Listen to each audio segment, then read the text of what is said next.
A 13-year-old brought 150 fentanyl pills disguised as another drug. When it was discovered, the counselor there luckily discovered it.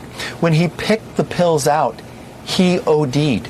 Not because he took the pills, simply because it touched him. That is how dangerous this is. This is happening in every single community in America, but our White House is doing nothing.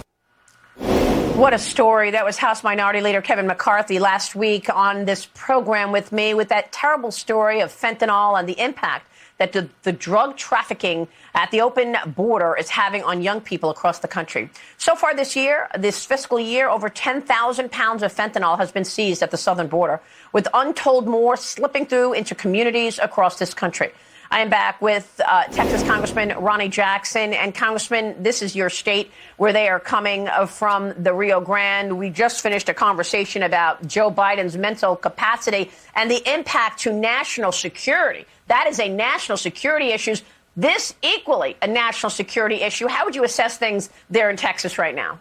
Well, they're a disaster, and they're getting worse by the day, Maria. And we've been jumping up and down and screaming at the top of our lungs to get the federal government to notice what's going on, to get Biden or Kamala Harris or whoever they want to come down there and see the problem and address the problem. But it's by design. They're letting this happen on purpose. I mean, they know exactly what's going on the border. They still keep making the comment that the border's closed, which is absolutely ridiculous, which is one of the great things about some of the buses that have been going up to New York and to Washington, D.C. and to Martha's Vineyard. We're proving that to them in front of the press and all the liberals that know the border's not open. And you're right. There's an entire generation of young people in this country that are being exterminated. They're being killed by this fentanyl. You said 10,000 pounds have come across. Maria, it takes 2 milligrams. The amount that you can put on the head of a pin can be a lethal dose to an adult. And what are they doing with this? This stuff is coming from China. It's coming to our southern border. And then the drug cartels, the Mexican drug cartels and the Mexican gangs are facilitating getting this stuff across our border and distributed to our kids. The number one cause of death of people in this country, adult males in this country,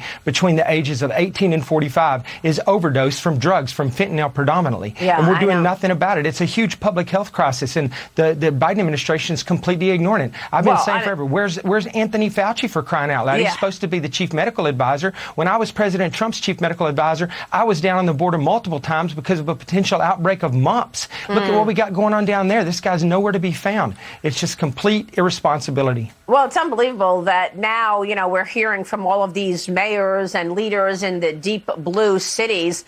They didn't say a peep about this when 100,000 Americans died of fentanyl overdose. We haven't heard a peep about it when all of those migrants died drowning in the River Grande. We haven't heard a peep about it as 2 million people were apprehended. But suddenly, 50 migrants show up in Martha's Vineyard, and we got a crisis on our hands. And 100 or so show up in Chicago and New York, etc. And now we have a crisis on our hands. I wonder if Joe Biden is trying to attack MAGA Republicans as a distraction so that we don't focus on the things that are actually happening. Here's Joe Biden in that infamous speech a week and a half ago. Watch.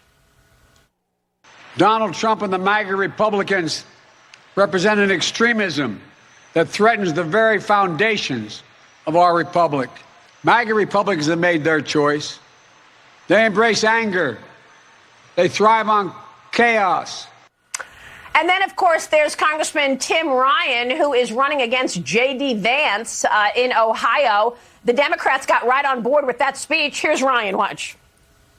The Democrats aren't right on everything, and I'm willing to sit down and have conversations about how we can move out of this age of stupidity and into an age of reconciliation and reform. How do we fix all of these broken systems? Some of those answers will come from Republicans, not the extremists that we're dealing with every single day. We've got to kill and confront that movement.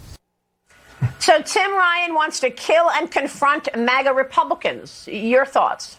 Well, can you imagine what the outrage would be from the far left and from the liberal press if a Republican had said something like that? It would be insane, right? There's such a double standard.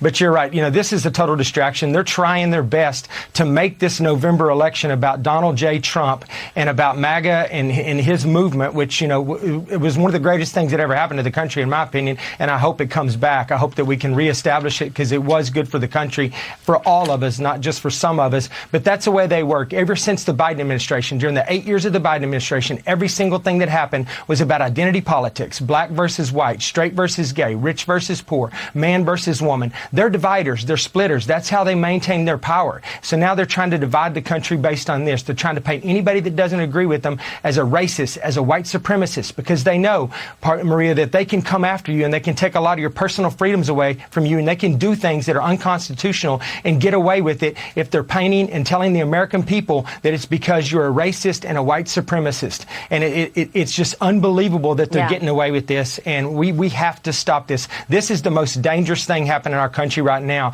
is the way that the federal government is being weaponized against their political adversaries. Yeah, and this White House does not acknowledge it at all. They also don't acknowledge their massive spending has stoked 40-year high inflation. I mean, you are a medical physician.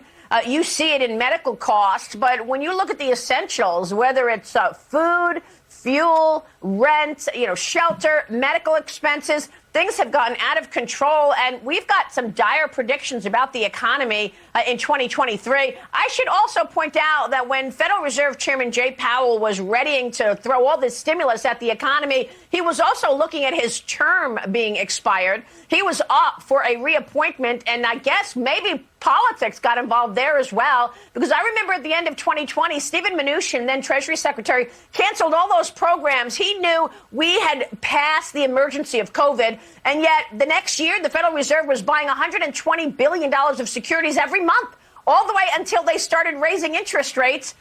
Your thoughts on inflation being the number one issue for American voters with 50 days before the midterms? Well, it is. I think it's the number one issue. People can't afford gas. They can't afford groceries. That's not going to get any better. That's just going to get worse as we get closer and closer to the election. Because like you said, because the economic policy of this country doesn't make any sense. It is being driven by politics, not what's best for the American people. Yeah. And so I think that one of the things you can reliably count on is that the Biden administration will double down on a lot of stupid policies every time. Instead of trying to make course corrections, they just double down on this stupidity. So I think it appears that way. Texas Congressman Ronny Jackson, thank you, sir.